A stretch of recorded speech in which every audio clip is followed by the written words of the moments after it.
পক্ষে যদি জিহাদ করতে দেয় মোদী সরকার বা মমতা পাঠায়, তাহলে ওর পক্ষ হয়ে জিহাদ করবে। ও বেটা বিড়ি খেয়ে জিহাদ করবে,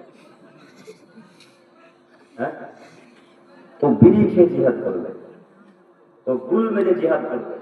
ও গুল মারবার ইহুদেরকে কেটে পালিয়ে যাবে, কি করবে? কথা কি বুঝতে পারছে? ওর জিহাদের কি মূল্য থাকবে? ওর জিহাদের কি মূল্য? যার নামাজ নেই তার জিহাদ আছে? যার নামাজ নেই তার কোনো ইবাদত আছে? আপনি কিসের জিহাদ করার আশা করেন? নামাজই নেই বলেন, আপনি তো কাফের, আপনি কিসের জিহাদ বলছেন? ওদের পক্ষে জিহাদ করেন, ইসরায়েলের বিরুদ্ধে যান, ইসরায়েলের পক্ষে জিহাদ করেন, এটা কাজে লাগবে। হ্যাঁ, অশিক্ষিত কথা।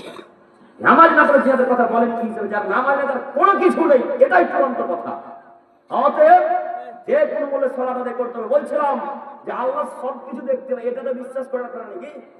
সবাই আমরা বিশ্বাস করি তো যে আল্লাহ সব কিছু জানেন, সব কিছু দেখতে পারেন। তাহলে কেন বিড়ি পান করেন? কেন বিড়ি পান করছেন? আল্লাহ নবী বললেন, যে ব্যক্তি একদিনে সালাত খাই পান করবে তার 40 দিন কোনো সালাত কবুল হবে না।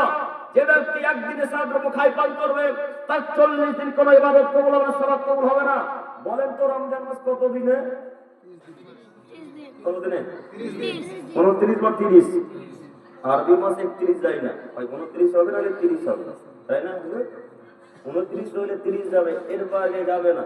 তো রমজান মাস যদি 30 বা 29 হয়, তো আল্লাহ নবী বলছেন যে ব্যক্তি একদিনে সালাত খাই পান করবে তার কয় দিন ইবাদত কবুল করবেন না আল্লাহ? 40 দিন। তো যদি রমজান 30 দিনে হয়, তো 10 দিন যে এখনো বাকি থাকছে গো, হ্যাঁ, 10 দিন যে এখনো দিন, এই ডিউটি কখন পূর্ণ করবেন? একটু লজ্জা লাগে না? একটু হায়া হয় না?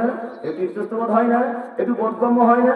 একটু বোধময় থাকা উচিত, একটু ইতস্তবোধ থাকা উচিত, একটু হায়াবোধ থাকা উচিত। এই পবিত্র সভাতে, এই ধর্মীয় সভাতে, ইসলামিক সভাতে এখন যদি আপনার পকেট আমি চেক করতে, আপনার পরে বিড়ি বিদ্যুৎটা পাওয়া যাবে, এখন পাওয়া যাবে না? না, আমি তো ভাবছি সব ফেরেশতা বসে আছে। এখন করে বিড়ি পাওয়া যাবে। কিসের মুসলিম আপনি? কিসের আপনি নিজেকে মুমিন দাবি করেন? অসম্ভব, কখনো নয়। ওই ব্যক্তি পূর্ণ মুমিন হতে পারে না। এই ব্যক্তি বিড়ি পান করে, ওই ব্যক্তি পূর্ণ মুমিন হতে পারে না। যে সিগারেট পান করে, ওই ব্যক্তি পূর্ণ মুমিন হতে পারে না।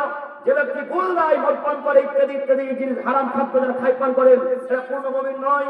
সম্মানিত দিনী ভাই বোন, আপনার দৃষ্টি আকর্ষণ করে বলি, আবু দারদা রাদিয়াল্লাহু তাআলা বলেন, রাসূল সাল্লাল্লাহু আলাইহি ওয়াসাল্লাম বলেছেন, লা ইয়াদখুলুল জান্নাতা মুদমিনু খামর, যারা নেশাদ্রব্য খাই পান করে, এরা জান্নাত